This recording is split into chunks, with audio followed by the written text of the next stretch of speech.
Do you believe in Santa Claus? Yes! Ow. That hurt.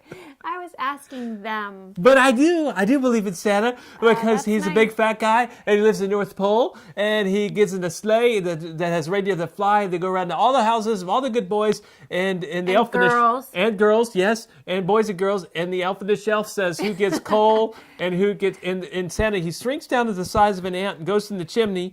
And then ants come down our chimney? Well, it's just a figurative speech or something. Here, but there's something else that... Here, touch this. That'll make you feel better. There you go. Okay. So... I know. You're going to be all right. Most of us give up our childhood fantasies about Santa as we get older. I hope I'm not breaking any hearts right now that Santa's not real. Yes. As we get older and we discern about those stories that our parents have told us that are not really true. And that's what we're talking about today with marriage.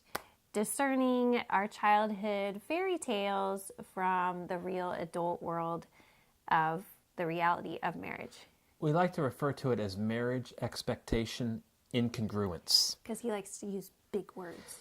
Because the bottom line is we have a lot of ideas, a lot of them that we don't think about consciously, but we just sort of believe them.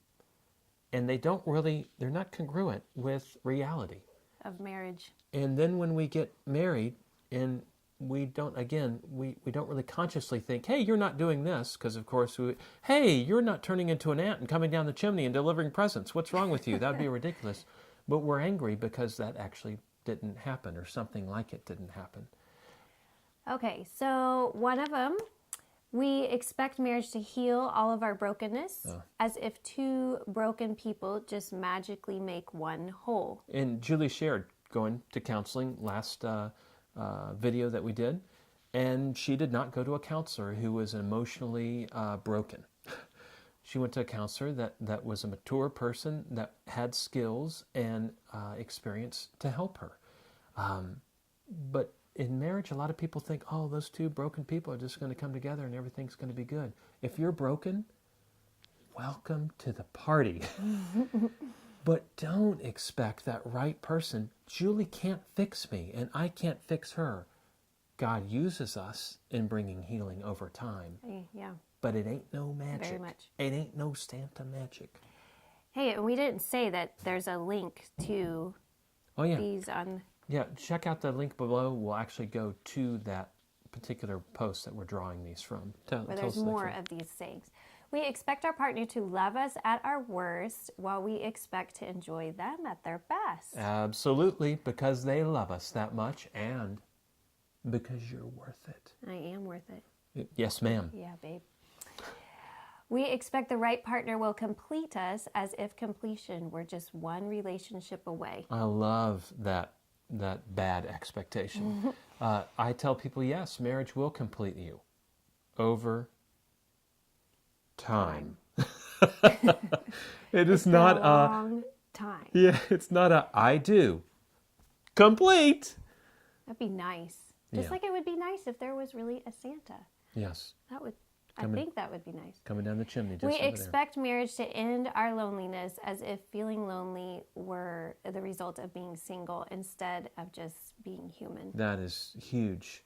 Bill Hybels in his book, Fit to be Tied, says the most terribly lonely person is not the lonely single person. It's the lonely married person that realizes their marriage was a terrible mistake. We expect a commitment to keep us instead of us keeping the commitment. And again, we don't necessarily think these things consciously. This commitment will keep me. Just because I said these words, everything will go fine in my life. We don't think that consciously, but in fact, we say very much the opposite when we're up on stage at the altar. We are saying, I promise, I'm going to do this, I'm going to do that. This is my commitment to you. But then we really think that, those little magic words are going to make it easy, as opposed to, I have made a big boy promise, and now I'm going to put my big boy pants on, and I'm going to love my big boy wife with a big boy love. I am not a big boy wife. No, she's not. She's little. So share with us, what are some of your childhood fairy tale ideas about marriage that as an adult you need to learn to discern what the true reality is of them. We'd love to hear them, and we'd love for you to work at using discernment. Using discernment to figure those out and not put your belief in that anymore. And we'll talk more about discerning, not next week, because next week we're going to have our Christmas special, which I wish we could have that old school 70s little doom, jicka, jicka, jicka, jicka, jicka, jicka, jicka, doom, doom, Only you and I remember that. So it'll be the first FMU Christmas Love Ed special.